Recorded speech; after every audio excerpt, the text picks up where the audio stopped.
دوستو، ہم نے دیکھا ہے اب پوری دنیا میں، خاص کر مڈل ایسٹ اور ایشیا میں، ساؤتھ ایشیا میں، یہاں پہ ایسے ہوا ہے کہ دو طرح کے مولوی آپ کو ملیں گے۔ وہ دو طرح کے مولوی اپنے اپنے خصوصیات رکھتے ہیں، ان اپنی پہچان ہو سکتی ہے ان کی۔ جیسے ایک مولوی ہوتا ہے جو مدرسے میں پڑھتا ہے اور مدرسے کے بعد مدرسے یا جو مسجد ہے اس سے جڑا ہوتا ہے۔ دوسرا مولوی وہ ہوتا ہے جو یونیورسٹی میں شاید پڑھا ہو یا کالج میں پڑھا ہو، یا خود سے اس نے کوئی اسلامی تعلیمات، اسلامک ہسٹری یا مسلم ہسٹری، اب جو بھی کہو اس کو، وہ پڑھا ہو۔ اس کے علاوہ وہ آئیڈینٹی کا تھوڑا سا کرائسس میں ہو، کسی اور لوگوں کے ساتھ، مذاہب کے لوگوں کے ساتھ رہا ہو، عیسائی وغیرہ کے ساتھ، تو اور وہ ضروری نہیں ہے کہ وہ مدرسے سے جڑا ہو، مسجد جاتا ہو، نماز پڑھتا ہو، یا باقی حلیہ بھی جس طرح مولوی والا ہوتا ہے، پگڑی وغیرہ وہ پہنتا ہو، وہ ضروری نہیں ہے اس کے لیے۔ تو یہ دو طرح کے مولوی ہیں۔ اب اس میں فرق کیا ہے؟ جو مولوی ہے، جو ٹریڈیشنل مولوی ہے، جسے ہم صدیوں سے مطلب اس کو سمجھ رہے ہیں یا دیکھ رہے ہیں، وہ یہ ہے، وہ مولوی کہ وہ ایک علاقے میں رہتا ہے، ایک گاؤں میں رہتا ہے، ایک شہر میں رہتا ہے، وہ لوگوں کے پاس، لوگوں کے درمیان رہتا ہے، اور وہ ایک ایسے لوگوں کے درمیان رہتا ہے کہ ان کی ایک شناخت بھی ہے، ان لوگوں کی ایک زبان بھی ہے، اور پھر ان لوگوں کی اپنی نوعیت کے مسائل بھی ہیں۔ وہ لوگ کچھ وسائل بھی رکھتے ہیں، ان پہ وسائل کے مالک بھی ہوتے ہیں۔ وہ لوگ ایسے ہوتے ہیں کہ ان کا معاشرتی ایک نظام ہوتا ہے، مخصوص یا خالص، جو بھی آپ کہو۔ وہ ان ساری چیزوں کا وہ سمجھ رہا ہوتا ہے، کانشیسلی، شعوری طور پہ اس میں جی رہا ہوتا ہے، یہ ساری چیزیں ذہن میں رکھ کر لوگوں کے درمیان رہ رہا ہوتا ہے، اور اس کو یہ پتہ ہوتا ہے کہ ان ساری چیزوں میں ایک چیز مذہب ہے، جو جو ان ساری چیزوں کا ایک چھوٹا سا حصہ ہے، یعنی مذہبی تہوار اور عبادات،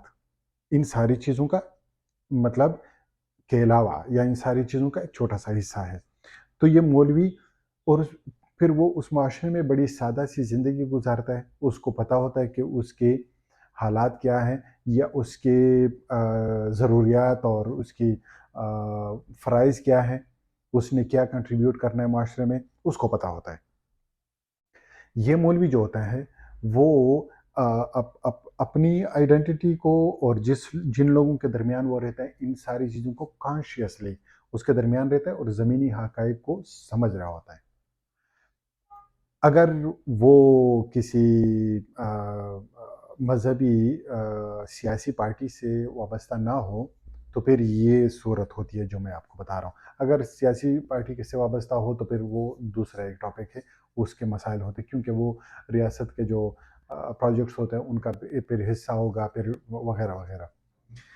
اچھا، دوسری طرف جو ماڈریٹ اسلامسٹ ہیں، جو اسلامی اسکالر ہے جسے کہتے ہیں، اسلامی اسکالر، یا جسے اعتدال پسند مسلمان کہتے ہیں، وہ کیا کرتا ہے؟ وہ ان ساری، یہ جو میں نے لسٹ پوری ایک باتوں کی اور ایک اعمال کی اور ایک حقائق کی لسٹ بتائی ہے، ان ساری چیزوں سے ناآشنا ہوتا ہے۔ وہ ایک خیالی دنیا میں رہتا ہے، اس کو زمینی حقائق کی پرواہ نہیں ہوتی، اپنے لوگوں سے ناآشنا ہوتا ہے، ان کے وسائل سے کوئی اس کو سروکار نہیں ہوتا، ان لوگوں کے اختیار کا جو معاملہ ہے، اختیار کی جو سٹرگل ہے، اس سے کوئی پرواہ نہیں ہوتا، نہ کوئی اس کا مطلب ہوتا ہے اس سے۔ پھر دو تین چیزیں اور بھی ہوتی ہیں، وہ ضرور مغرور ہوگا۔ جس طرح میں نے کہا، مولوی جو ہوتا ہے، ایک گاؤں کا، ایک شہر کا مولوی جو ہوتا ہے، وہ سادہ سی زندگی گزارتا ہے اور عاجز انسان ہوتا ہے۔ لیکن دوسری طرف جو اسلامسٹ ہوتا ہے، اسلامی اسکالر ہوتا ہے، وہ مغرور ہوتا ہے، متکبر ہوتا ہے، اور وہ امت کے چکر میں ہوتا ہے، اس کو زمینی حقائق، اپنے لوگ، اپنا شہر، اپنا گاؤں